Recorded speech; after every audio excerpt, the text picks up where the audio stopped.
Selamat datang profesional muda di acara Indonesia Muda Club. Episode 8 bersama saya Arya Sinulinga. Yang muda, yang bicara.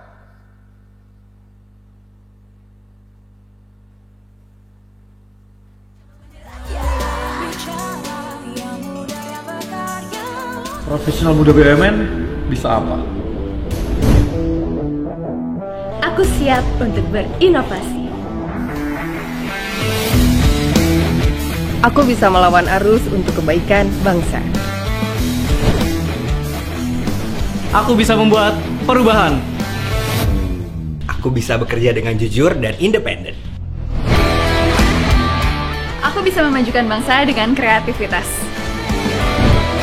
Kini saatnya profesional muda BUMN dan Indonesia mempunyai wadah untuk mengasah dan bertukar pikiran agar lebih kreatif, inovatif, dan solutif. Saksikan Indonesia Muda Club, diskusi cerdas dengan para profesional muda BUMN untuk Indonesia yang lebih baik.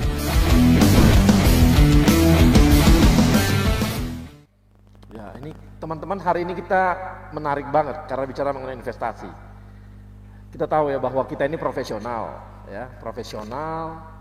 Pendapatan kita dari mana sih? Dari gaji. Kemudian kalau kita karyawan, kita dari bonus gitu. Terus kapan kayanya kalau cuma dari gaji dan sama dari bonus nih gitu. Saya dulu waktu jadi profesional, sekarang di profesional masih profesional deh gitu. Dulu tuh saya ketika masih bekerja di korporasi dalam arti sebagai seorang eksekutif di korporasi, saya tuh nggak bisa mengandalkan gaji dan bonus. Mungkin karena direksi gitu ya, tim atau sebagainya gitu, nggak bisa gitu. Kita harus cari cara gimana caranya supaya kita juga punya pendapatan lain yang bisa, akhirnya kita bisa beli rumah lebih baik, kita bisa punya kendaraan lebih baik gitu ya, dan kita punya aset yang banyak juga. Kalau mengandalkan gaji, kita paling nanti biasanya beli rumah untuk lewat KPR saja gitu ya, dan lainnya. Untuk yang lainnya kita nunggu beli mobil kreditan juga yang kita cicil dari gaji-gaji kita gitu. Tapi dulu saya ini ya sekitar tahun 2012 gitu, saya mulai investasi. Saya mulai investasi lewat saham. Saya bermain saham, sahamnya ada yang harian, dan dulu sangat rajin, jadi rajin memantau saham, menghitung saham secara teknikal gitu ya, dan hasilnya cukup mengasihkan. Bisa beli mobil BMW yang paling top, bisa beli rumah, bisa invest beberapa aset-aset lain gitu ya, yang tidak mungkin saya dapatkan kalau saya hanya mengandalkan gaji gitu.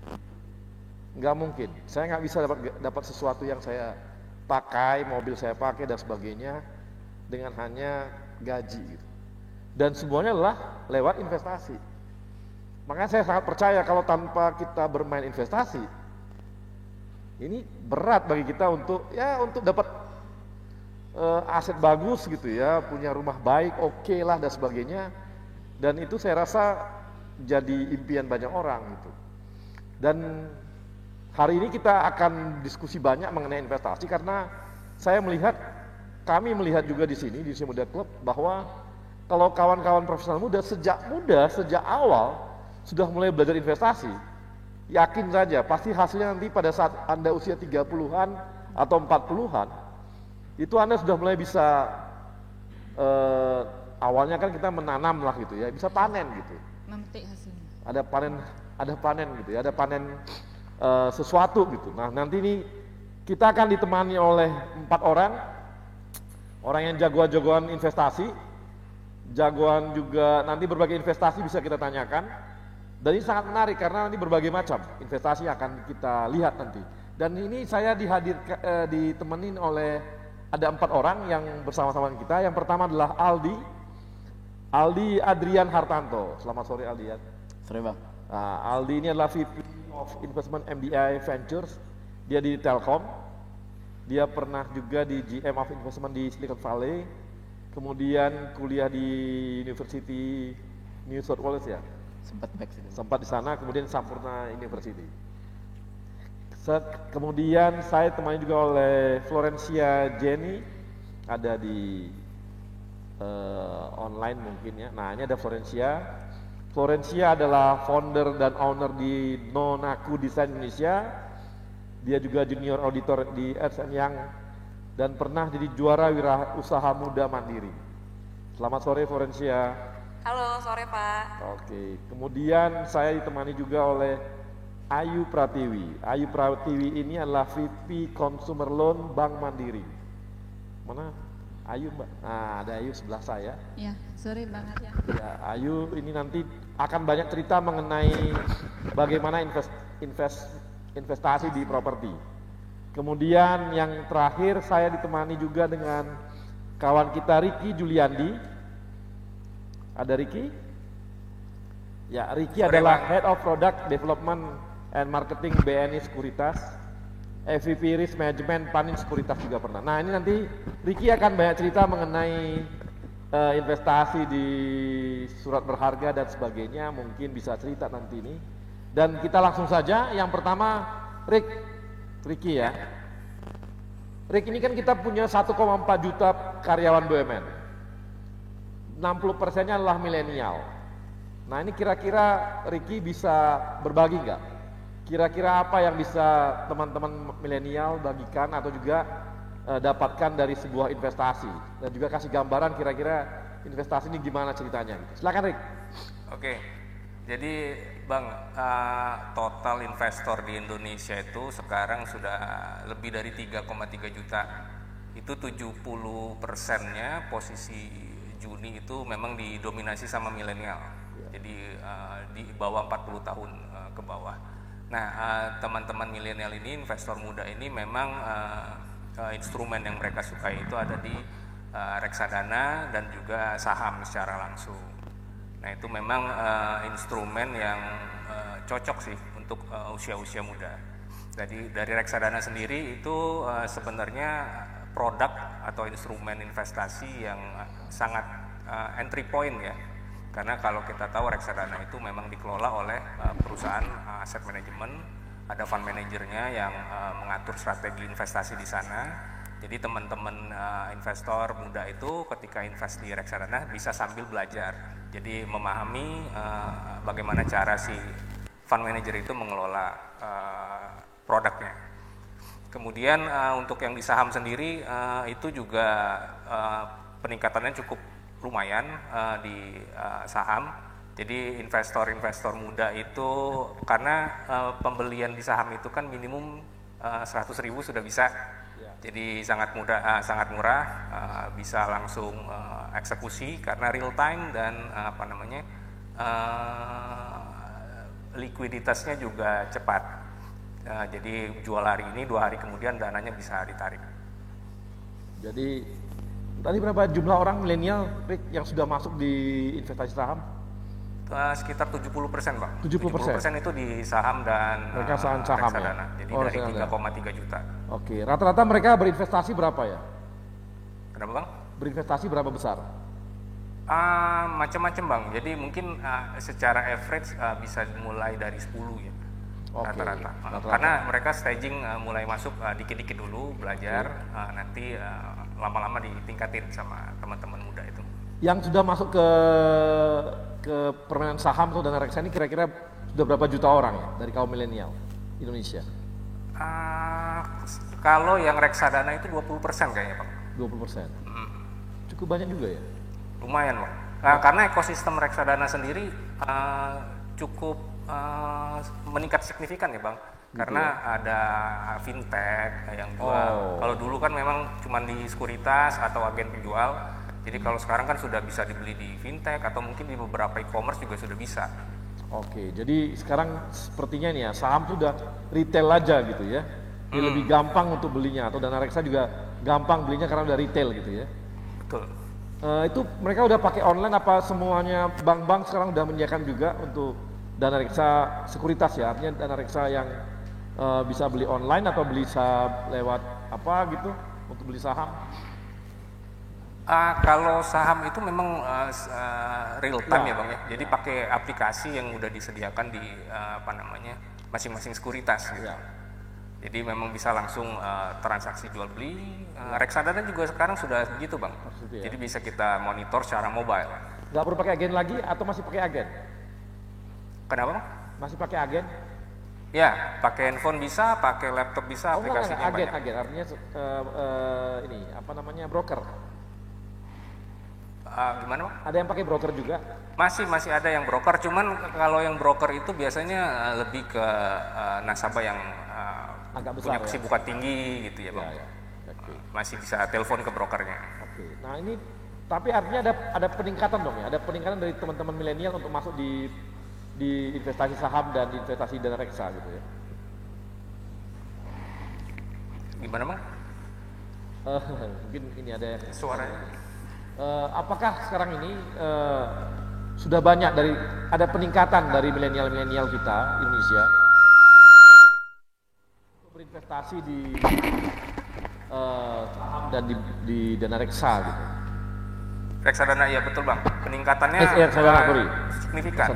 Signifikan sekali. Apalagi dari sejak pandemi. Ya. Itu juga mungkin karena semua di rumah, jadinya mencari kesibukan pada buka account di investasi. Jadi peningkatannya memang cukup luar biasa Bang. Oke Rick. Ini sementara saya seperti dulu untuk Ricky, nanti saya akan tanya lebih detail lagi mengenai investasi saham tuh. Apakah gampang atau bagaimana, atau permainannya bagaimana, ada hitungannya, atau kita ikuti apa, milihnya sahamnya bagaimana. Nah ini sebelumnya lebih jauh lagi saya mau ngobrol dengan Flo ini. Halo Flo. Halo Pak. Nah Flo, ini gimana dengan ini ya? Flo kan sudah jadi ini ya, seorang wirausaha muda mandiri gitu ya. Nah kemarin itu ketika Flo mau menetapkan diri untuk bikin bisnis, ini apa pertimbangannya langsung memulai bisnis? Oke, sebenarnya sih awalnya untuk memulai bisnis, waktu saat mulai itu nggak ada pertimbangan apa-apa Pak. Sebenarnya awalnya pada saat kuliah, saya dan adik saya ingin membantu orang tua untuk meringankan biaya kuliah. Nah, tapi sebelum saya lulus kuliah, usaha itu kan sudah ada Pak. Ya. Nah, sebelum saya lulus itu saya sempat direkrut oleh satu kantor akuntan publik. Terus kemudian sebelum saya memutuskan untuk fokus di online shop ini yang zaman dulu itu belum sengit sekarang bisnis online, saya bandingkan sih antara profit di mana saya hanya memberikan sumbangsi kira-kira hanya mungkin 20% dari energi dan waktu saya, tetapi bisa menghasilkan 300% dibanding pendapatan saya pada saat itu. Jadi saya memutuskan saya fokus di sini. Jadi akhirnya mengambil keputusan untuk berbisnis gitu ya? Ya betul Pak. Nah itu dananya dari mana, orang tua atau dari mana gitu? Nah karena usaha ini diawali untuk membantu orang tua pada saat itu, jadi kita memulai usaha ini tanpa modal. Jadi buat yang nonton di sini nih, kalau kalian nggak punya modal, aku juga bisa kasih tahu kalian karena aku udah ngalamin sendiri, bisa banget loh untuk investasi itu tanpa modal. Jadi mungkin sedikit aku cerita ya Pak ya, gimana caranya ya. Jadi pada saat itu aku mulai jualan itu waktu zaman BlackBerry itu lagi hits. Nah jadi kita memanfaatkan platform tersebut, handphonenya pun aku menang dari acara buket bunga di suatu pesta pernikahan saat itu. Nah jadi kita cuma upload gambar, terus kita istilahnya jual gambar, setelah ada yang beli, terus kan orang itu bayar ke kita. Dan ada keuntungannya sama harga modal tuh. Modalnya kita bayarin ke supplier, nah dari profitnya itu, nah kita terus puterin tuh Pak. Kita nggak semuanya kita gunakan untuk konsumsi, hanya 30% saja. 70% kita komitmen untuk kita terus putarkan hingga awalnya dari hanya sebuah online shop kini berubah jadi perusahaan. Dulu yang kamu jual apa aja lo awal-awalnya? Yang aku jual sebenarnya awalnya aku jualan casing BlackBerry dulu saat itu Pak. Terus kami mengalami kegagalan. Nah tapi nggak menyerah, singkat cerita, aku banting haluan sama adikku. Kita berjualan pakaian gitu Pak, dan dari pakaian itu ternyata permintaannya sangat tinggi sekali.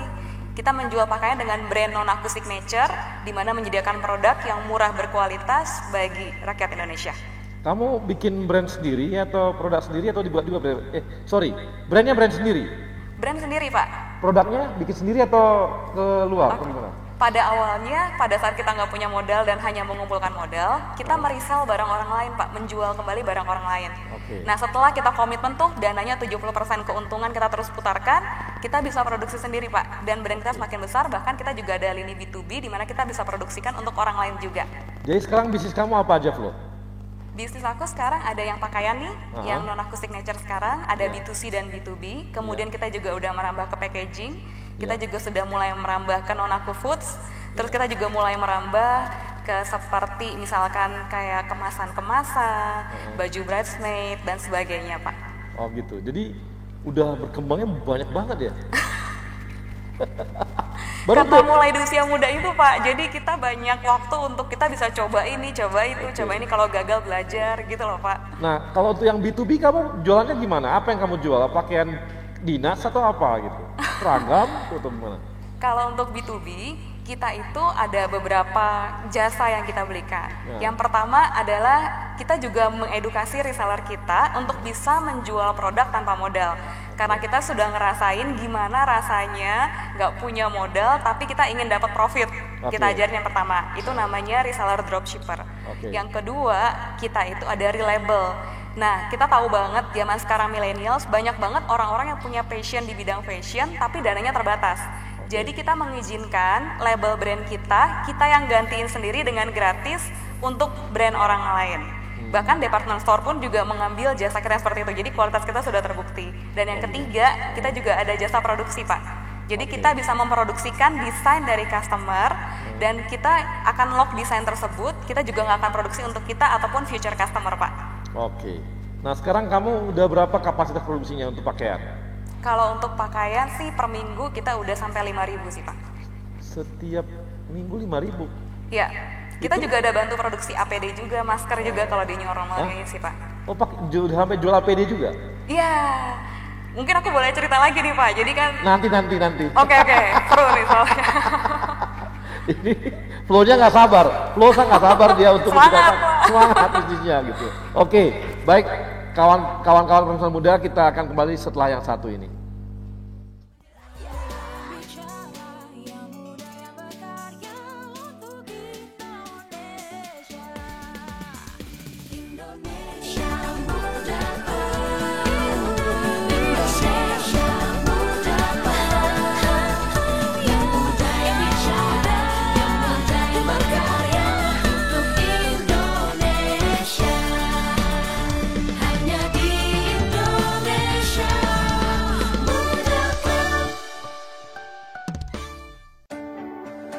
Sebuah semangat baru dalam menghadapi tantangan di masa depan.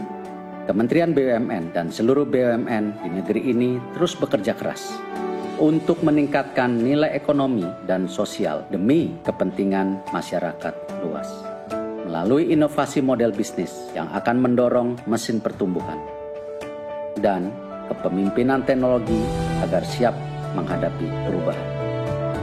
Melalui peningkatan investasi dan terciptanya ekosistem investasi yang sehat.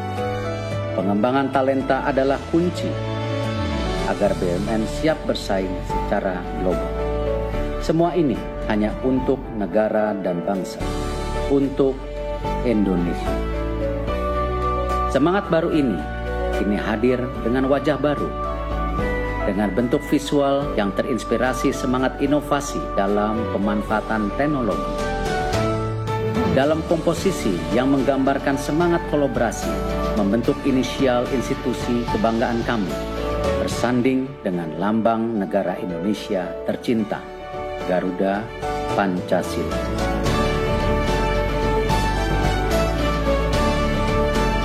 Inilah wajah baru kami, Kementerian Badan Usaha Milik Negara Republik Indonesia, BUMN untuk Indonesia.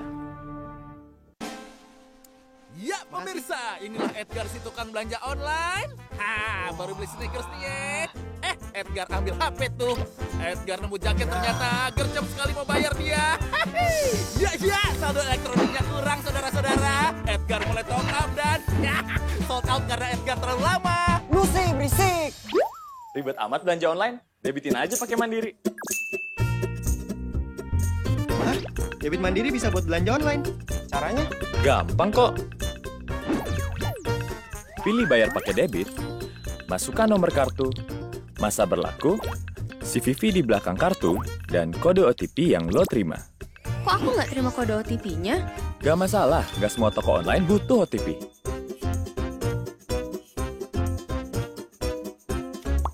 Lancar nih. Kan didebitin pakai Mandiri. Saatnya debitin belanja online. Saatnya Mandiri.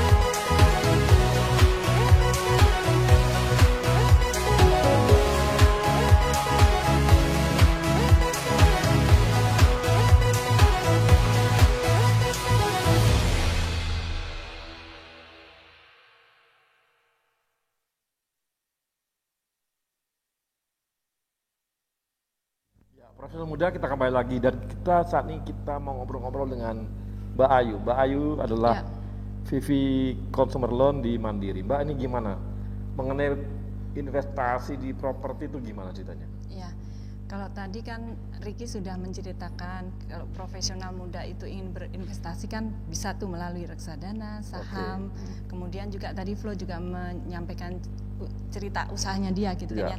Jadi kalau profesional muda ingin berinvestasi sebenarnya ada lagi alternatif instrumen yang bisa dipilih oleh profesional muda.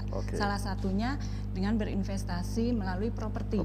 Ya, properti itu tentunya selain untuk memenuhi kebutuhan kita ya, karena kan memang kita harus punya tempat tinggal, sebenarnya juga ada nilai investasinya. Karena di situ akan mendapatkan capital gain. Kemudian yang kedua juga kalau kita sewakan, misalnya nggak kita gunakan sendiri, itu bisa mendapatkan nilai investment, rent of investment ya. Nah, di sini properti yang mau dibeli sebagai investasi seperti apa? Ada beberapa alternatif pilihannya. Ada yang memang bentuknya hunian, rumah, apartemen.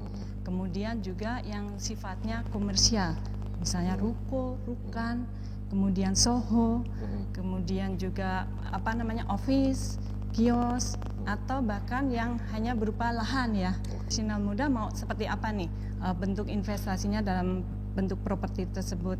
Nah, kalau kita mau berinvestasi dalam bentuk properti, sebenarnya memang ada hal-hal yang harus kita perhatikan.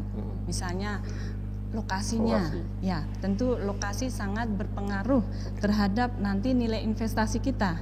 Kemudian juga dari aksesnya ada di mana lokasinya, kemudian juga pengembangannya ke depan lokasi tersebut seperti apa. Karena jangan sampai kita kan pengennya investasi itu kita akan mendapatkan keuntungan ya, tapi akhirnya juga kekecewaan aja yang didapatkan.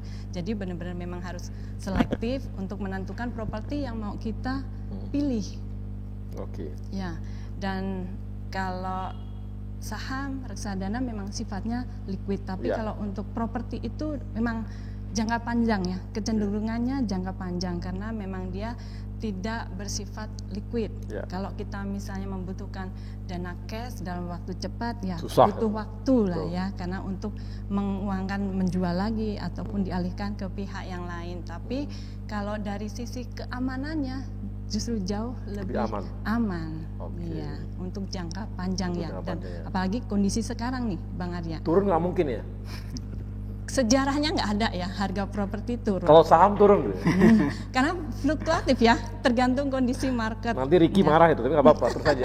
Enggak, ini kan kita cuman apa kelebihannya, apa kekurangannya gitu ya. Memberikan gambaran aja untuk profesional muda ya, teman-teman profesional muda. Karena kan ada beberapa alternatif nih. Karena kan kita lagi mau berinvestasi. Jadi banyak informasi yang sesuai nanti teman-teman profesional muda itu pengen menempatkan investasinya itu seperti apa. Karena tergantung balik lagi kalau untuk investasi, untuk investasi gitu ya.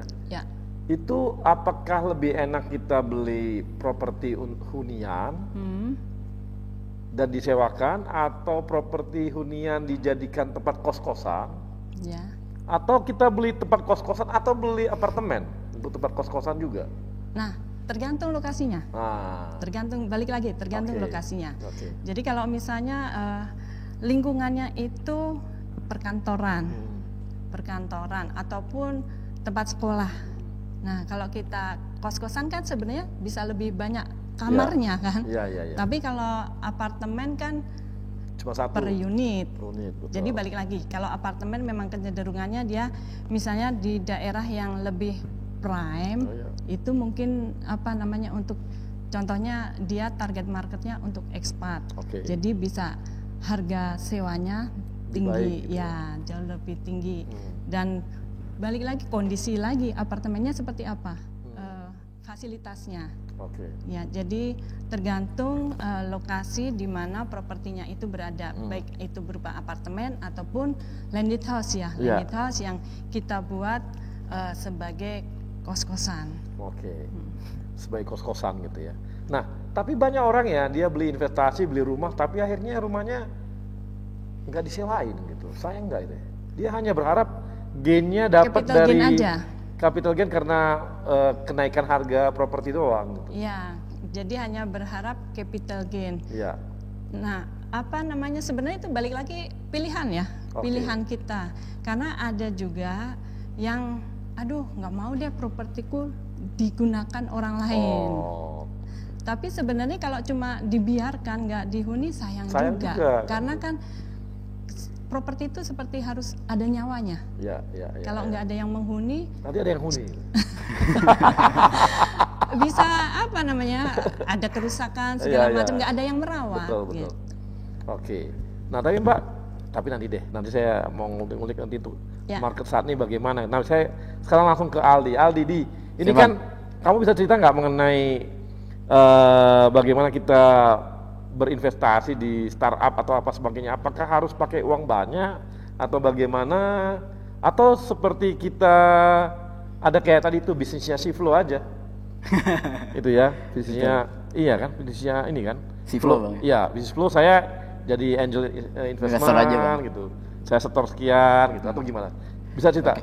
Mungkin saya kasih konteks dikit Bang. Kan saya mungkin banyak yang mikir kita Telkom, MJ kok investasi gitu. Kita memang waktu itu tahun 2015 Telkom progresif nih untuk mau inovasi, akhirnya dibikin pertama kali di Indonesia untuk corporate namanya MDA Ventures, Corporate Venture Capital 2015. Nah di mana kita lihat sih emang investasi itu bahasanya orang bilang art atau science lah. Saya pikir sih lebih kayak craft Bang. Jadi emang kita harus ambil belajar nih, ambil learning by doing gitu. Jadi dulu kita 2015 belajar tuh invest ke banyak negara. Kita total ada 12 negara yang kita cover, so far invest. Terus so far kita lumayan beruntung, akhirnya banyak perusahaan yang kita berhasil exit. Jadi kita 8 companies kita berhasil exit, ada 2 di IPO di Jepang sama di Australia, sisanya dibeli sama perusahaan besar itu. Dan alhamdulillah kemarin juga Telkom dan Kementerian BUMN apresiasi, kita baru dapat pendanaan tambahan lagi dari Telkom dan juga Kementerian BUMN $500 juta. Untuk kita invest perusahaan lebih besar lagi, lebih banyak di Indonesia terutama. Dan mulai ada banyak investor lain yang percaya sama kita. Akhirnya kita kelola dana pihak ketiga juga. Banyak investor lain kita bantuin mereka kelola dananya untuk kita investasikan. Total kita sekarang megang dana itu $790 juta. Dan kemarin kita baru dapat apresiasi dari Global Corporate Venturing bareng sama SoftBank, bareng sama Google Ventures, jadi top 100 investor di dunia untuk MDA Ventures dan saya sendiri waktu itu. Nah dari situ kita belajar Bang, ternyata invest ke startup tuh susah gampang lah. Orang banyak yang mikir kan kayak invest ke startup tuh ini company-nya baru mulai, datanya financial-nya nggak ada. Tapi sebenarnya kita lihat ada 2 proses yang biasa kita lakukan secara simplifikasi Bang. Yang pertama kita lihat validasi idenya dulu. Kita validasi idenya, di mana kita ada namanya 3P untuk kita biasanya validasi ide. Pertama kita lihat apakah bisnisnya possible, plausible, atau enggak probable. Jadi misalnya nih contoh yang lagi booming kemarin kan misalnya Gojek ya, bisnis kayak ride hailing atau orang naik taksi secara online tuh possible nggak sih? Oh possible, orang bisa lah berani naik mobil orang random pakai platform gitu. Tapi kita coba cek plausible apa enggak sih? Ada nggak sih yang mau udah validasi di luar yang pernah lakuin? Oh ternyata ada yang namanya Uber, ada yang namanya Lyft, ada yang namanya di UAE, ada yang namanya Karim macam-macam. Di Malaysia ada Grab Taxi. Apakah probable apa enggak sih? Akhirnya mereka coba buktiin apakah mereka ngelakuin di small scale, bisa scale apa enggak sih? Oh ternyata Gojek baru launching langsung berapa puluh ribu user ya kan, orang pada pakai, semuanya butuh, ternyata problemnya clear. Oh berarti ID-nya emang make sense seperti Bersuk. Tapi kita juga perlu verify apakah ini perusahaan yang tepat untuk kita investasikan. Nah itu biasanya kita ada namanya 3+1P Bang, rumusnya. Kita lihat people-nya, kita lihat produknya, sama kita lihat potensial marketnya, sama kita lihat performance-nya. Nah kuncinya tuh selalu di people Bang, karena ini memang investasinya tuh filosofinya ke orang. Kayak misalnya kayak sekarang the most valuable company Amazon gitu. Itu Jeff Bezos dari awal berdiri sampai sekarang CEO-nya Bang. Dan dulu waktu awal mereka bikin Amazon, dia cuma jual buku, sekarang jual apa aja gitu. Jadi emang kita harus percaya sama orangnya dulu nih, apakah orangnya memang yang sama kayak di prinsipnya BUMN Bang, akhlaknya oke apa enggak sih? Itu sebenarnya verifikasi banget untuk orang gitu ya. Terus produknya itu kita lihat problem sama solutionnya fit nggak sih? Emang dia beneran solving the right problem apa enggak with the right solution gitu. Nah besok kita validasi lagi dari marketnya. Ini kan bikin bisnis bukan charity Bang ya. Beneran ada marketnya nggak sih? Ada orang yang mau bayar apa enggak sih? Potensialnya segede apa sih? Kalau misalnya emang mereka bisa scale bisnis sampai gede. Habis itu terakhir kita validasi dari performance. Emang numbersnya oke apa enggak? Gitu Bang bisa. Kalau gitu harus investasinya besar-besar dong. Gak selalu Bang, jadi sekarang mulai ada banyak platform. Jadi kayak kita di MDA sendiri, kita kan dapat dana besar tuh dari Telkom. Kita lihat kita juga harus mendukung ekosistem yang lebih early. Jadi makanya kita mulai bikin pendanaan-pendanaan untuk bisa invest yang company lebih kecil-kecil lagi. Sampai akhirnya kita lagi mau bikin inisiatif untuk angel investor. Jadi kita mau bikin angel investor network untuk memberikan edukasi dan pendampingan untuk gimana biar orang-orang Indonesia, terutama mungkin awalnya mungkin lebih ke high net worth dulu, tapi gradually yang untuk orang umum kita bisa kasih pendanaan ke startup juga lewat skema crowdfunding. Jadi di mana dari sisi OJK license-nya juga sudah ada crowdfunding. Itu kita lagi coba explore apakah kita bisa memfasilitasi network tersebut untuk bisa langsung pendanaan, termasuk dengan profesional BUMN juga untuk bisa kasih pendanaan ke startup langsung lewat platform tersebut. Tapi kalau yang namanya early banget itu menilainya berat banget ya, karena seperti saya kasih contoh di Cina aja. Cina itu kan dia ada ini ya, startup dulu yang namanya orang pakai sepeda itu loh. Oh, Mobike gitu Bang. Kan sekarang dulu itu dikira orang pasti bakal naik nih, ternyata mati gitu. Betul Bang, jadi hukum investasi dan keuangan high risk high return Bang, itu selalu kayak gitu. Tapi risk itu banyak orang yang bilang hilang kita harus hindari. Tapi kalau menurut kita tuh risk harus kita embrace dan kita manage. Gimana nih nge-manage risknya tadi? Makanya tadi kita ada beberapa proses Bang. Banyak tuh problemnya orang tuh biasanya kalau dulu emang zaman saya baru mulai industri ini sekitar 8 tahun yang lalu, orang strategi namanya spray and pray Bang. Jadi mereka invest banyak nih, 100 misalnya, ya mungkin satu ada yang jadi Tokopedia deh mungkin, dimana itu bakal nutupin resikonya. Tapi kita percaya harus yang prudent, makanya prosesnya kayak tadi Bang. Kamu percaya nggak? Saya pernah bikin gaya seperti startup untuk sepak bola. Namanya apa Bang dulu Bang? Market sepak bola Indo gede loh Bang. Iya gede. Jadi gede saya dulu kan gini, orang dulu kan bikin sepak bola itu mikirnya tradisional gitu ya, mikirnya ini wah berat dan sebagainya gitu ya. Saya kan bikin klub bola itu sekitar 2 minggu. Wah cepet banget Bang. 2 minggu. Saya bikin klub bola 2 minggu. Saya jual idenya gitu ya, jual idenya. Saya hitung berapa biaya untuk dapat pemain. Saya ambil pelatihnya yang sangat terkenal. Udah. Habis itu mulai saya bikin timnya. Oke Bang. Setelah saya bikin timnya, saya hitung begini. Saya bilang, saya mulai presentasi ke banyak orang. Saya bikin crowdfunding. Udah, saya bikin crowdfunding. Habis itu saya tawarkan nih. Ini kalau kan masuk Liga 3. Kalau masuk Liga 2, nilai valuasi klub bola kita itu mencapai 10 miliar. Sampai 15 miliar. Saat ini saya buka peluang 50 juta rupiah aja untuk crowdfunding untuk berapa orang. Saya buka sekitar 25% saham saya buka. Saya kemarin dapat sekitar 1 miliar. Wah, oke banget Bang. Udah. Saya bikin di Sumatera Utara. Tanding, juara Liga Sumatera Utara. Oke Bang. Udah. Habis itu masuk ke Liga Nasional. Itu pengeluaran saya tambah. Pasti kan, karena scale kan, scale-nya kan tambah. Akhirnya hanya dapat memang 16 besar di Indonesia nasional. Bayangin sebuah klub bola saya buat hanya dalam tempo 2 minggu. Saya jadi menang di provinsi Liga 3, habis itu 16 besar. Satu langkah lagi hari itu. Kalau satu langkah lagi menang 8 besar, saya masuk Liga 2. Langsung valuasinya 15 miliar. Wah, artinya apa? Saya udah hitung karena biasanya Liga 2 itu di sini Kalau dijual, maka dia dapatnya sekitar 12 miliar, 15 miliar, 10 miliar. Hitungan saya hari itu, setelah nanti Liga 2, saya kapitalisasi lagi, setelah itu saya IPO-kan. Kayak Bali United. Bali kemarin baru IPO kan Bang? Iya. Persib kan mau bikin juga. Betul, betul. Banyak klub bola itu jadi susah untuk jadi IPO karena dipakai gaya tradisional. Betul, sayang banget. Saya enggak, saya mainkannya itu seperti valuasi kayak MU juga. Iya, jadi dimainkannya sebagai, jadi bahwa ini ada valuasinya sekian, valuasi sekian. Kalau saya lolosin, nilainya naik saham sekian. Kalau sekian, naik lagi. Naik lagi, betul. Dan saya jual lagi sekian persen gitu. Betul Bang. Wah, kalau saya tahu saya juga invest dulu Bang.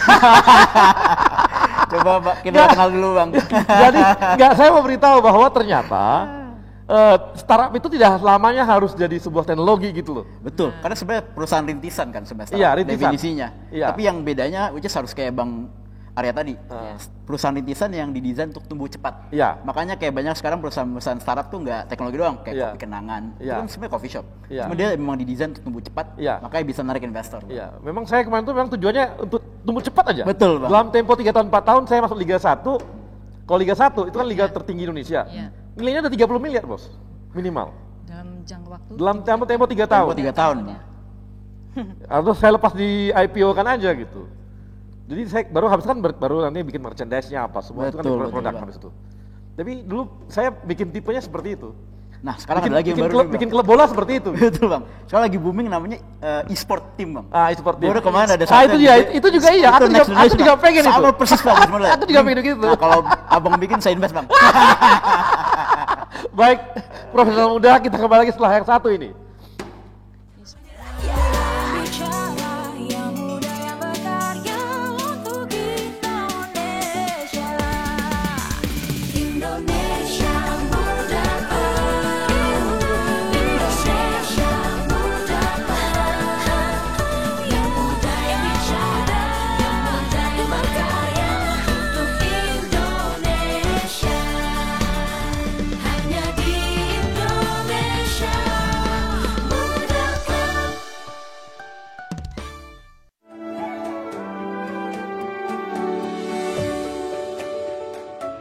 Selamat datang kami ucapkan kepada Bapak Erick Thohir, Menteri Badan Usaha Milik Negara periode 2019-2020.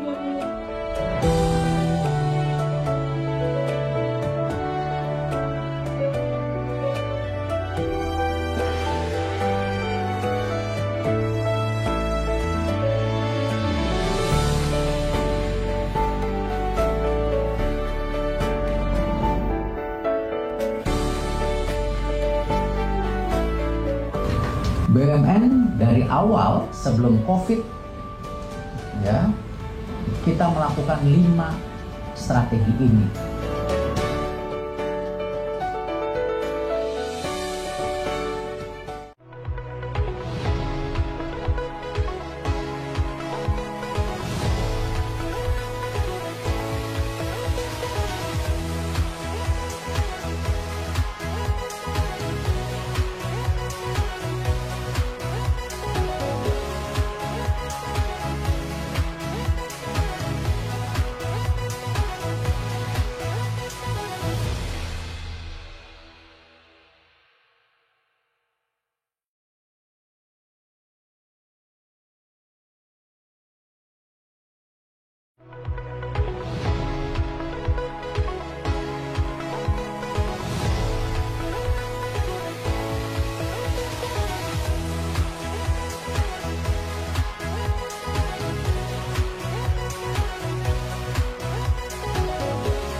diskusi lebih jauh, saya mau ngobrol lagi dengan ini ya, siapa kawan kita tadi, Ricky. Ya, Bang. Halo Rick. Mana Ricky? Rick, gua mau ngulik saham, Rick. Oke. Ngulik saham banget nih, karena dulu saya pemain saham gitu. Saya tuh main saham sehari, saya trading betul. Jadi bukan main di fundamental, saya main di trading. Satu hari, saya cuma megang satu hari saya harus menang 1-2% aja tiap hari. Cuma kalau dia akumulasikan sebulan 24% juga. Benar. Gimana cari bisnis? Nilainya lu dapat keuntungan, returnnya 20% sebulan. Nggak ada, susah. Kalau bukan main saham, rumah juga begitu kan? Gimana Rik? Coba cerita Rik, gimana Rik? Oke. Apa yang kelebihan main saham ini? Aku pingin supaya teman-teman dari investor muda mau senang main saham nih gitu. Oke.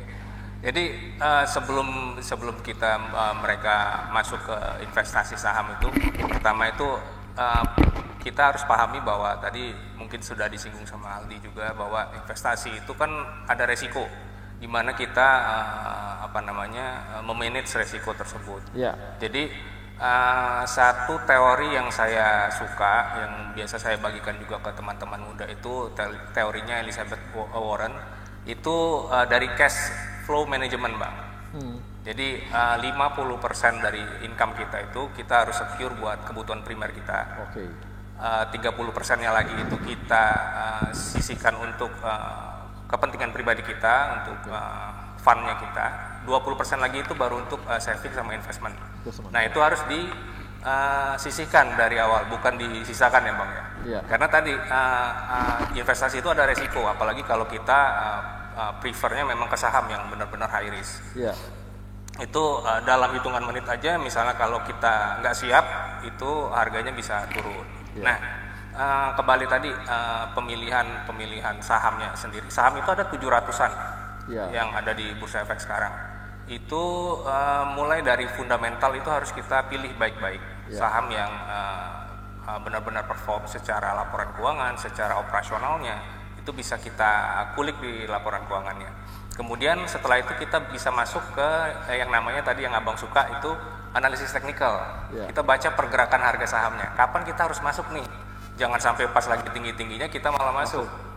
Itu yang harus dipahami. Nah, edukasi ini memang sekarang sedang kami giatkan juga dari Sekuritas dan juga Bursa Efek Indonesia. Itu dari tahun 2015 ya. 2015 itu kita sudah bareng-bareng kita campaign yang namanya Yuk Nabung Saham. Nah, di situ kita mengajak teman-teman muda itu mengenal saham. Kemudian dari situ kita ajarkan juga cara milih sahamnya. Nah, gitu. Jadi ini ya, high risk, high value lah ya. Betul. Ya. Saya dulu Rick mainnya nggak banyak Rick, 1%, 2% sehari. Cuma saya main 1M, 2M. Gede Bang. Tapi saya jadi dapatnya 20 juta sampai 40 juta sehari. Saya bisa dapat rata-rata dulu saya dapatnya 300 juta sebulan. Mantap. Dulu ya, waktu lagi ganas-ganasnya. Masih muda sih. Darahnya masih panas. Sekarang udah mulai agak menurun. Maksud saya adalah sebenarnya ini buat teman-teman milenial bahwa ketika Anda mau main saham gitu ya, ini peluang dapatkan dana besar itu sangat besar. Saya punya grup saham. Saya punya grup-grup teman-teman saham, kami biasanya sharing. Jadi biasanya bisa cerita Rick mungkin bahwa bikin grup saham, ngobrol-ngobrol saham, siapa yang ini mana saham yang mau diambil, mana yang mau saham ini yang risknya lagi tinggi, mana yang mungkin naik. Mungkin itu jadi sebuah peluang bagi kawan-kawan dari profesional muda untuk mulai mengenal saham pelan-pelan. Tapi Rick, aku rasa kamu udah bisa bikin ini nih kelas-kelas khusus untuk saham nih untuk teman-teman milenial. Iya. Jadi edukasi saham itu kalau dari kita itu rutin Bang. Rutin ya? Jadi satu minggu itu ada 3 kali. Di mana Rick bisa ditonton? Di BNI Sekuritas itu. Ada linknya nggak?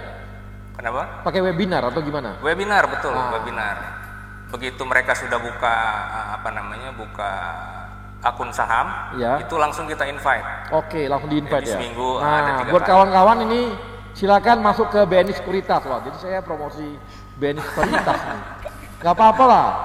Harusnya itu ada Mandiri Sekuritas juga ada. Silakan aja. Jadi silakan nanti Anda akan dikasih webinar dan ini sangat bagus untuk kita mengetahui bagaimana mengenai permainan saham, bukan permainan saham sih, berinvestasi saham. Permainan dikira main apa? Main investasi gitu. Oke. Nah, ini Flo, saya pengen ke Flo ini. Flo. Iya, Pak. Flo, kamu dari satu bisnis ke bisnis lainnya, produk lainnya berapa lama biasanya kamu bisa lakukan itu? Artinya dari pakaian kamu ubah ke sini, tambah lagi ini, tambah ini berapa lama biasanya? Itu hitungannya tahunan sih Pak sebenarnya. Tahunan. Karena kita kamu dari udah, awal mulai emang kan kamu nggak usianya ada berapa, Flo? Kenapa Pak? Kamu kan masih muda banget nih, udah tahunan kamu bilang. Sorry, yang kedengaran Pak. Kamu kan masih muda. Usia kamu berapa? Usia? Iya. 30 Pak. Loh, kamu mulai bisnis sejak umur berapa? Aku mulai bisnis dari umur 21. Wow, udah 9 Iya, Pak. tahun. Sekarang produk kamu apa aja? Berapa banyak?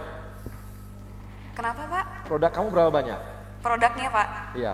Nah, karena kita fast fashion sih kita udah ratusan sih Pak. Karena kita kan terus produksi, ngejar untuk koleksi baru gitu loh Pak. Jadi update tren nih. Oke, update tren. Tapi beda bidang berapa lama kamu pindah? Beda bidang, tambah lagi, beda bidang lagi, tambah lagi, berapa lama biasanya?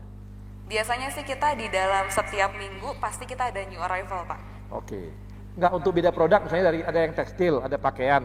Tapi tadi ada lagi yang lain kan selain pakaian? Ada. Nah, itu untuk nambah produk baru itu kamu bidang lain tuh berapa lama biasanya?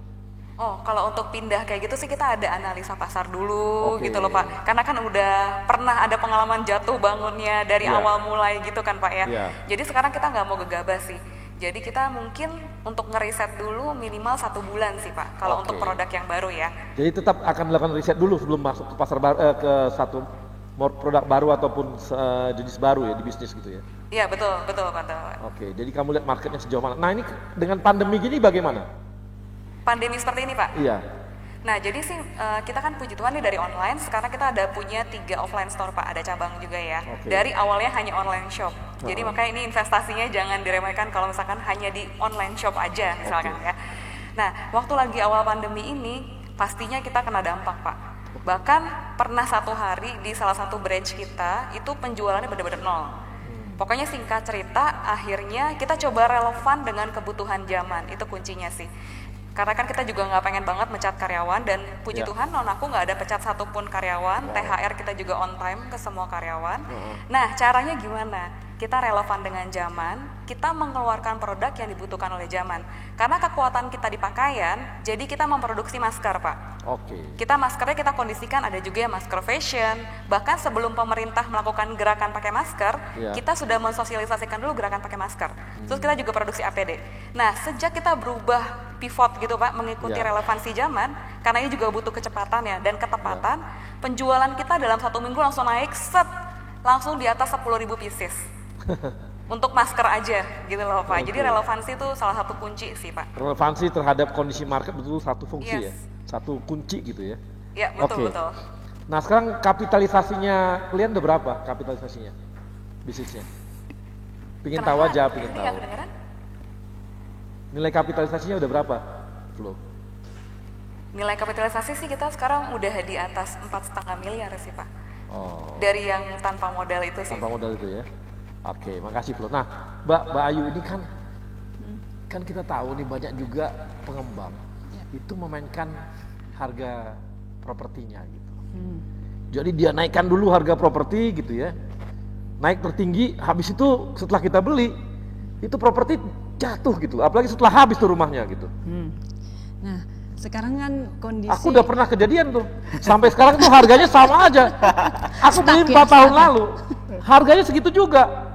Nah, berarti harus pintar-pintar kita memilih propertinya. Gitu ya. Siapa pengembangnya juga. Kalau misalnya kita pengembangnya mau beli top. Properti baru dari Cuma nggak boleh saya sebut namanya. Pengembangnya top. Ya. Nah, sekarang ini justru di daerah yang katanya planet lain itu loh. Waduh, gimana tuh? Jadi sebenarnya properti kalau kita mau invest properti justru saatnya sekarang. Lagi murah-murahnya? Karena kan kondisi lagi seperti ini ya, kondisi lagi tertekan semuanya. Nanti si Ricky juga bilang begitu, saatnya sekarang beli saham, karena saham lagi turun-turunnya. Nah, makanya ini ada ininya, ada solusinya nih. Kan daya beli lagi melemah nih Melemah, masyarakat. Nah tentunya penjual, baik itu penjual yang individu ataupun pengembang itu pasti dia akan nggak bisa nih menawarkan harga yang mungkin seperti tahun-tahun sebelumnya. Karena memang kita lihat growth kenaikan harga properti saat ini hanya kisaran 1,5%. Sementara kalau beberapa tahun yang lalu, mulai 2010 mungkin 2012, 2013 kenaikan harga properti itu setiap tahun luar biasa, sangat signifikan.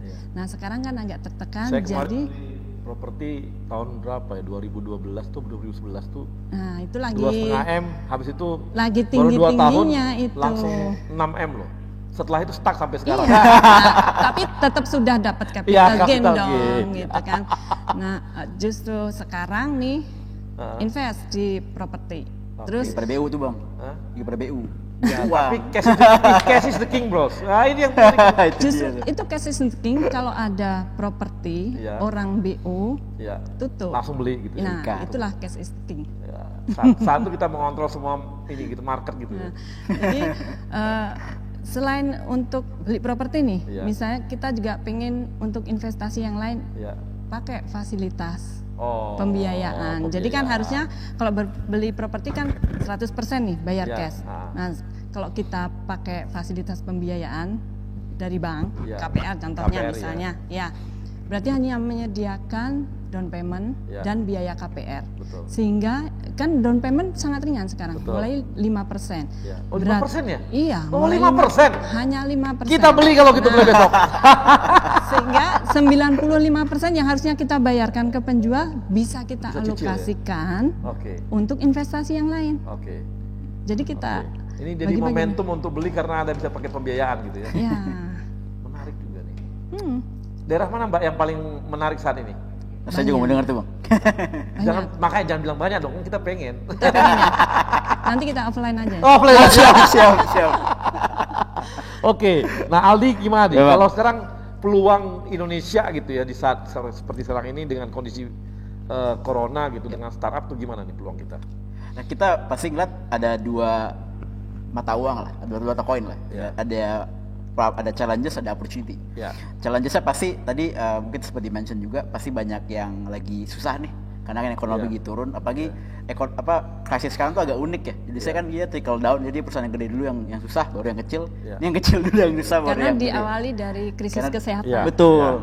Jadi makanya kita lihat tapi itu jadi ada opportunity pertama karena tadi banyak yang lainnya turun juga. Kalau kamu bisnisnya bagus sih, misalnya kayak sektor-sektor yang struktural tuh ke impact kayak misalnya keuangan fintech atau misalnya contoh kayak yang lain-lain yang terkait FMCG consumer misalnya. Itu kan sebenarnya kan bisnisnya kan basic orang butuh kan. Cuma saat ini di mana turun karena emang lagi ekonomi jelek. Tapi ke depan jangka panjang karena kita long term investor bang. Jadi kita believe itu masih bagus. Tapi lagi koreksi nih, di mana harus invest. Sama kedua kalau buat startup kita believe COVID itu tuh untuk pandemi itu malah jadi Chief Innovation Officer katanya bang. Jadi malah jadi akselerasi karena orang adopt digital bang. Semua orang nggak ada yang mau ketemu orang, semua pakai platform. Jadi banyak opportunity yang mungkin tadinya kita lihat belum waktunya, sekarang jadi ada waktunya. Kayak contoh misalnya orang dulu nggak mau chat sama dokter, mereka pengen ke rumah sakit. Sekarang mau nggak mau, mereka nggak mau, mereka chat dokter. Sekarang nggak mau. Sekarang aplikasi kesehatan itu lagi bagus banget. Karena orang takut ke dokter. Betul. Di nanya-nanya langsung aja sih. Chat aja bang. Chat aja. Dulu demam dikit ke dokter, ke rumah sakit. Sekarang di tangan. Karena kalau disentuh sama dokter kayaknya sembuh gitu. Itu dia bang. Efek psikologisnya ada. Kalau sekarang nggak juga gitu. Kalau sentuh malah takut sakit gitu. Kalau sentuh kita takut. Rapid dulu. Nanti kena corona bahaya kita. Itu dia. Nah, saya pengen tahu itu kalau di teman-teman di MDA itu ada nggak metode yang tadi crowdfunding itu minimal jadi angel investor tuh udah dibuat nggak misalnya? Minimal 50 juta udah bisa jadi angel investor. Tadi kita masih coba ukur-ukur sih bang. Jadi mungkin kalau buat yang level mass itu kita masih belum fokus dulu. Kita mau fokus yang validasi yang gede-gede dulu bang. Yang high net of individual lah. Jadi gradual sih kita expect pengennya nggak beda jauh sama kayak invest saham. Orang bisa langsung kasih dana 5-10 juta bisa jadi pegang saham karena juga udah ada license-nya juga bang di Indo. Di OJK untuk crowdfunding. Nanti ke depannya pengen seperti itu sih bang. Di saat ini kita lagi mau validasi idenya dulu. Jadi saya cukup tertarik itu ya mengenai angel investment tapi dengan cara dana yang sangat kecil tadi. Minim, betul. Itu kan memberi ruang besar kepada pada orang ya. Betul. Kita tahu dulu kan di saham aja satu lot tuh minimal berapa? Betul, kan Bang. sudah turun bisa Bisa gitu lebih ya. sedikit lagi, Bang. Lebih sedikit. Baru perbedaan antara satu dulu kan saham tuh naiknya berapa ya? 50 atau berapa? Sekarang kan udah turun gitu. Ya. Jadi membuat ruangnya untuk bermain makin banyak Betul, gitu. Bang. Jadi kerugian juga makin kecil kemungkinannya. Jadi orang makin gampang untuk invest gitu kan. Nah, mungkin angel investment juga bisa seperti itu untuk crowdfunding tadi kan. Kedepannya kita harap Kedepannya seperti itu ya, Bang. karena cukup banyak sebenarnya. Sebenarnya banyak opportunity. Banyak banget opportunity di sana dan belum ada yang garap gitu. Belum ada yang ya. garap kan gitu. Apalagi dikasih ruang-ruang bahwa keuntungannya sekian persen, tapi asal jangan nipu aja. Betul dia. Itu yang kita lagi verifikasi dulu, Bang. Jangan Karena sampai itu. kan tahu kan ada yang kemarin si bodong itu juga kita nggak mau tuh, Bang. Bukan yang sampai kemarin rame itu loh. Sang diadu-adukan itu kan juga bikin menakutkan bagi Oh, itu dia betul, Bang. Tahu kan? Iya, tahu. Tahu kan? Tahu. Kita diem aja. Cuma saya nggak boleh ngomong. Saya juga boleh ngomong, Bang. Baik, ini juga kita terima kasih kepada kawan-kawan Nobar, teman-teman ITDC, PPD dan Rekayasa Industri. Ini teman-teman di Rekayasa Industri ini anak-anak ITB ini banyak ini, pintar-pintar tapi kaku. Kenapa gitu tuh, Bang? Ya karena tahunnya belajar aja baru bikin sesuatu. Mereka investasi agak-agak kurang. Waduh. Tahunnya bangun-bangun, nanti makanya perlu diajari tentang ITB itu. Kita ngobrol-ngobrol ntar, Pak. Iya, perlu. Direkin tuh perlu sepertinya. Nah, saya mau nanya nih sama teman-teman. Nah, Mbak Flo udah investasi di mana aja? Komen Mbak Flo. Saya mau nanya Mbak ini. Mbak Mas Aldi udah investasi di mana aja? Ada investasi nggak? Saya cerita ngobrol-ngobrol lah. Saham, majority saham ya? Sebagian kecil di suatu utang bond. Oke. Terus invest beberapa bisnis temen. Oke. Startup tadi angel investing kecil-kecil. Yeah. Atau saya bikin bisnis sendiri juga. Invest itu sama pasti invest diri sendiri lah, Bang, buat belajar gitu-gitu. Oke. Kalau Mbak Ayu? Ya lagi belajar juga nih investasi saham. Saham juga ya. Kalau Rick, lo main saham nggak, Rick? Ada, Bang. Ada juga? Ada. Banyak? Ya relatif loh, Bang. Relatif. Ricky ini pasti tahu aja dia bocoran, mana yang mau naik mau turun lengkap dia. Harus bagi-bagi informasi gitu. Kalau Flo gimana? Ada nggak di luar dari bisnis sendiri? Ada nggak investasi tempat lain? Ada. Properti atau apa gitu? Di emas. Oh, di emas. Ya. Oke. Terus kemudian ada juga di properti. Oke. Di aset bergerak sama di perusahaanku. Aset bergerak mobil, maksudnya sewa menyewa? Kenapa? Sewa menyewa mobil? Iya, ada juga sih yang rental. pakai kadang-kadang. Oh, karena saya kan kadang-kadang bingung nih. Investasi di modal barang bergerak itu kan pusing gitu. Karena biasanya turun harganya gitu. Iya. Mungkin rental kali ya. Rental kamu banyak juga. Ekspedisi ya. Ekspedisi, oke. Terima kasih. Dan kita akan kembali lagi yang setelah yang satu ini.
Sebuah semangat baru dalam menghadapi tantangan di masa depan. Kementerian BUMN dan seluruh BUMN di negeri ini terus bekerja keras untuk meningkatkan nilai ekonomi dan sosial demi kepentingan masyarakat luas. melalui inovasi model bisnis yang akan mendorong mesin pertumbuhan dan kepemimpinan teknologi agar siap menghadapi perubahan. Melalui peningkatan investasi dan terciptanya ekosistem investasi yang sehat, pengembangan talenta adalah kunci agar BUMN siap bersaing secara global. Semua ini hanya untuk negara dan bangsa, untuk Indonesia. Semangat baru ini kini hadir dengan wajah baru, dengan bentuk visual yang terinspirasi semangat inovasi dalam pemanfaatan teknologi, dalam komposisi yang menggambarkan semangat kolaborasi, membentuk inisial institusi kebanggaan kami, bersanding dengan lambang negara Indonesia tercinta, Garuda Pancasila.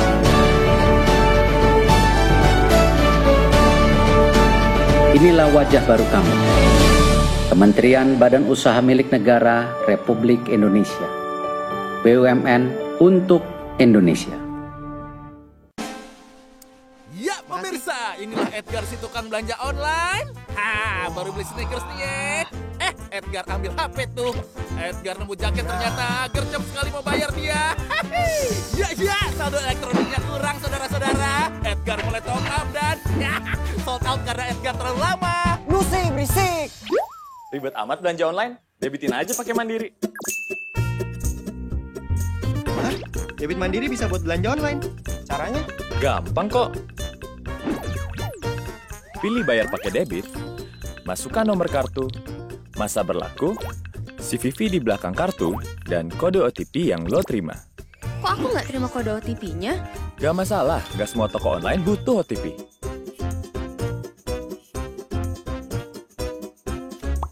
Lancar nih. Kan didebitin pakai Mandiri. Saatnya debitin belanja online. Saatnya Mandiri.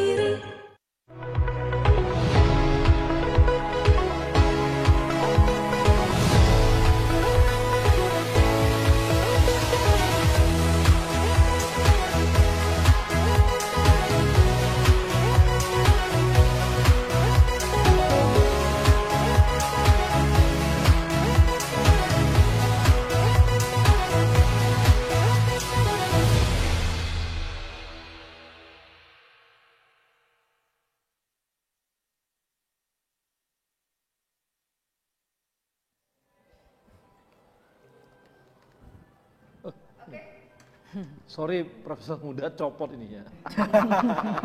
Jadi udah nggak apa-apa, biar aja. Baik, kita kembali lagi dan kali ini saya ada beberapa kawan yang bertanya ya. Ini dari Dani Ananda. Dani Ananda, pengen jadi investor sukses seperti Sandiaga Uno. Cara melindungi investment kita ke bisnis kita gimana? Biar aman dan nggak tertipu. Mungkin kalau untuk properti gimana nih Mbak? Mbak Ayu gimana Mbak? Ya. Sebenarnya investasi itu kan salah satu upaya kita ya, untuk melindungi nilai uang kita. Ya. Nah, melindungi ya itu. Ya. Investasi adalah melindungi nilai uang kita. Ya. Karena kan harapannya kita semakin ke depan dengan bertambahnya tahun itu kan kepemilikan kita itu semakin bertambah. Ya. Nah, itu bisa kita tempatkan dalam berbagai investasi tadi, mau yang sifatnya financial asset ataupun non-financial asset. Kalau financial asset kan tadi berupa entah itu obligasi, reksadana, saham, deposito, instrumen keuangan. Kalau yang non-financial asset kan kita bisa logam mulia, barang-barang antik, kemudian juga properti, tanah. Balik lagi, teman-teman profesional muda lebih firmnya di mana? Atau mau investasi untuk usaha-usaha.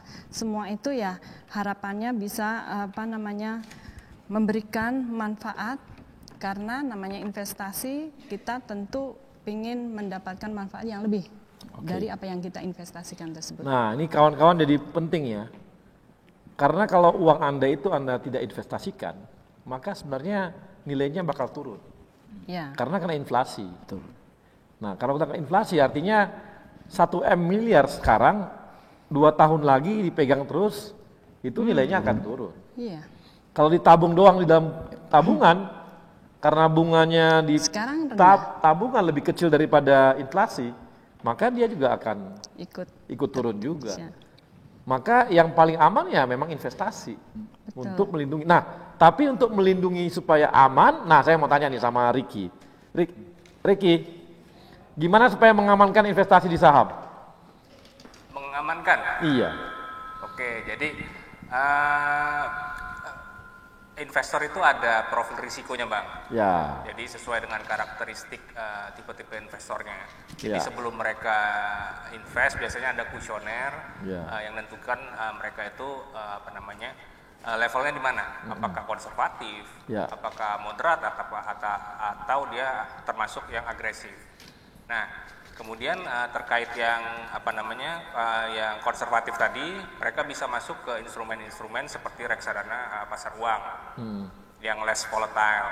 Ya. Kemudian kalau yang moderat bisa ke pendapatan tetap, atau kalau yang agresif tadi bisa ke saham. Ya. Nah, banyak juga yang instrumen di luar pasar modal yang aneh-aneh itu, Bang ya. Ya. Yang menjanjikan return tinggi dan segala macamnya, ujung-ujungnya angus gitu kan. Nah, itu sebenarnya bisa kita cek di Satgas OJK. Ya. Jadi ke 1500655 itu bisa kita konfirmasi terlebih dulu apakah produknya ini terdaftar. Ya. Nah, kemudian legalitasnya seperti apa. Ya. Itu sih yang ininya. Oke, ini jadi menarik karena memang kalau mau aman ya ambil surat utang negara. Pasti di atas lebih tinggi daripada inflasi kan? Pasti. Itu juga cari aman tuh. Deposito juga aman. Sun juga aman. Properti aman banget. Aman banget properti. Asal tepat memilih propertinya. Asal tepat memilih propertinya. Ya. Lokasi jadi penting. Lokasi. Kemudian kalau beli properti yang baru, kita lihat siapa pengembangnya. Kemudian sebenarnya kalau kita mau investasi dalam bentuk properti itu yang baru, pengembangan proyek baru, harus tahu juga prospek ke depannya.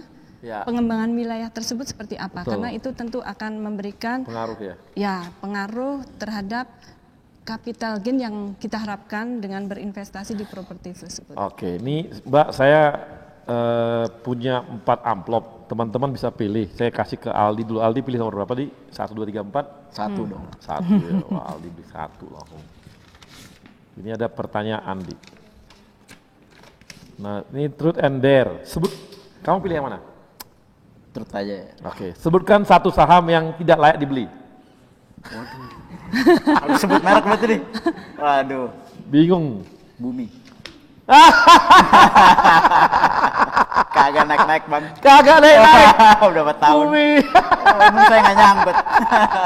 Nyangkut dia. Ini nekat. Jangan, nggak boleh saya ngomong seperti itu. Belajar tapi, Bang, belajar. Dulu zaman masih muda soalnya. Iya. Bumi. Memang buminya pasti dia tinggi, pas tuh jatuh. Jadi udah di dalamnya ada cut loss lah. Saya pernah atau nggak hanya cut loss, tau apa? Nggak bisa jual, nggak ada. Kagak ada mau jual, kagak ada mau karena dia ada di harga paling bawah. Nggak ada mau beli lagi. Dan itu berhenti. Sahamnya nggak bergerak, diem aja. Udah mati tuh. Uangnya dia dalam aja tuh. Oke. Ke Ricky. Ricky pilih nomor berapa? 1, 2, 3, 4. Ini ada 2, 3, 4. Ricky pilih mana? 3. Ini. Nah, truth or dare, atau yang mana? Truth. Oh, wah, kok semua truth ya? Hal paling memalukan yang pernah dilakukan? Main saham maksudnya. Yang memalukan ya? Iya. Lu bilang untung-untungnya rugi, malu nih sama investornya.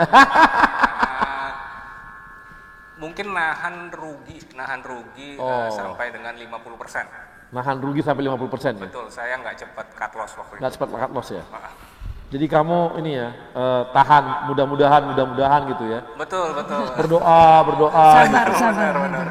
Berdoa. Ya, kalau walaupun banyak doanya, kalau memang udah rugi ya rugi aja, nggak ada gunanya doa. Sampai tumbuh uban juga nggak naik-naik. Oke, ini tinggal Mbak Flo. Mbak Flo, nomor berapa? Nomor 4, Pak. Nomor 4. Nah, jawab cepat. Oke. Reksadana atau obligasi? Reksadana. Oke, swasta atau BUMN? BUMN. Mau pindah ke BUMN dia. Ini lagi di acara BUMN, berani-beraninya pilih swasta ya Pak. Matematika atau seni? Seni. Erick Thohir atau Nadiem? Itu Erick Thohir. Ini lagi di acara BUMN. Kalau diundang sama Kemendikbud dia pilih Nadiem. Senayan City atau Plaza Senayan? Plaza Senayan. Oh, Plaza Senayan. Berarti ini udah tradisional. Foto. Ya. Kalau sensi kan udah pasti yang agak-agak. Nah, ini kembali nih Mbak Ayu langsung nih. Jawab cepat. Tahan atau jual? Tahan. Wow. Sabar saya. Sabar. Lama atau sebentar? Waduh. Cepat. Lama atau sebentar? Lama atau sebentar? Iya. Dalam konteksnya apa? Wah, kemana-mana nih Bang Arya, Bang udah langsung menjurus nih. Lama karena tipe yang loyal ya? Iya, kan kamu kan tadi tahan kan? Orang tahan pasti lama. Betul kan? Loh iya bener, orang tahan pasti lama. Orang lama pasti tahan kan? Atta Halilintar atau KKI? Apa? Atta Halilintar atau KKI? Atau siapa? Atta Halilintar atau KKI? KKI. Atta. Oh Atta. Emas atau falas? Emas atau falas? Emas. Emas. Himbara atau BCA? Wah, hati-hati. Bisa keluar SK nih. Aduh. Bahaya banget. Aduh. Ayo Mbak dijawab. Masih tungguin. Lama nih kalau jawabnya lama. Oh harus dijawab. Ya iya dong. Ya kan kita ya Himbara lah pasti nggak mungkin ya lah. Mana mungkin berani itu dia. Pertanyaan yang nggak perlu dijawab. Nggak perlu dijawab. Ini yang bikin pertanyaan nggak bener. Nggak mungkin jawabnya yang lain. Gila apa? Oke, baik profesional muda kita udah banyak ya. Walaupun memang ini belumlah begitu dalam. Tapi paling tidak bagi teman-teman profesional muda bahwa kalau Anda mau melindungi nilai uang Anda yang Anda miliki, maka Anda harus investasi. Investasinya nanti tergantung. Baik apakah yang memang yang cari aman gitu ya, atau yang memang dia progresif, atau yang lebih berani lagi agresif gitu ya. Kemudian juga kalau Anda hanya berpegangan pada gaji Anda, maka Anda akan ya standar naik gaji Anda aja. Dan Anda akan sangat susah juga nanti untuk menambah nilai dari dana-dana dan uang-uang Anda. Apalagi kita kan tahu kita nggak boleh korupsi kan? Ya teman-teman milenial harusnya nggak boleh korupsi lagi, itu bukan budaya kita gitu. Jadi cara yang paling aman dan nyaman cari duit adalah dengan cara investasi. Dan yakinlah kalau Anda pintar berinvestasi, maka Anda akan kaya. Udah pasti kalau kaya gampang cari jodoh. Karena cewek-cewek sekarang udah ogah. Walaupun Anda buncit perutnya, gendut, walaupun Anda kurang ganteng, tapi kalau uang Anda banyak, Anda akan dipilih oleh mereka. Cewek-cewek cantik itu. Jadi ayo belajar investasi karena ini sangat penting dan sangat berguna bagi Anda. Dan karena masih muda, mulai investasi sejak awal. Kalau mau berbisnis seperti tadi tuh, teman kita Flo, baru umur 21 sudah berbisnis. Sekarang usia 29 sudah bisnisnya makin besar dan makin banyak.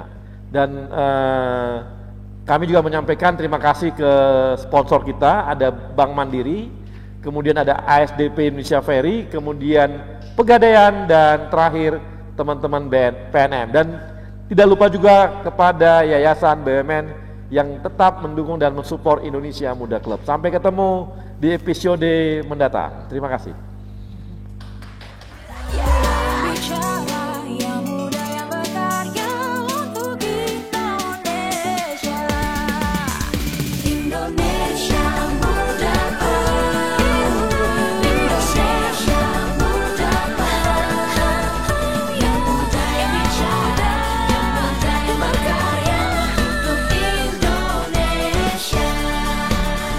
Hanya di Indonesia.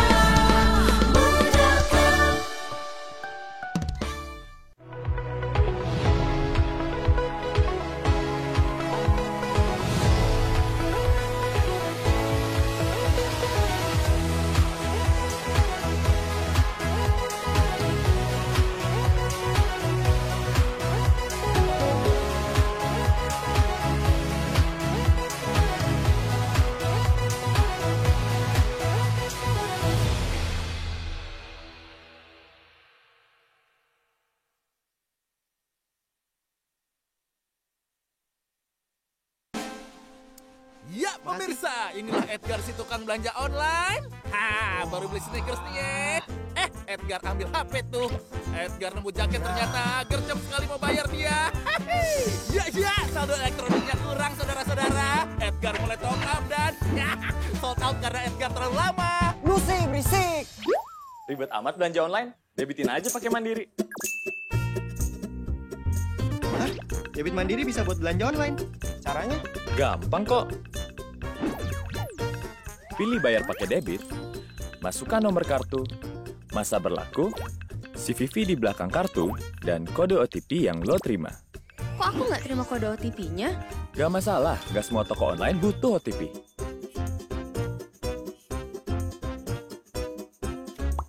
Lancar nih. Kan didebitin pakai Mandiri. Saatnya debitin belanja online. Saatnya Mandiri.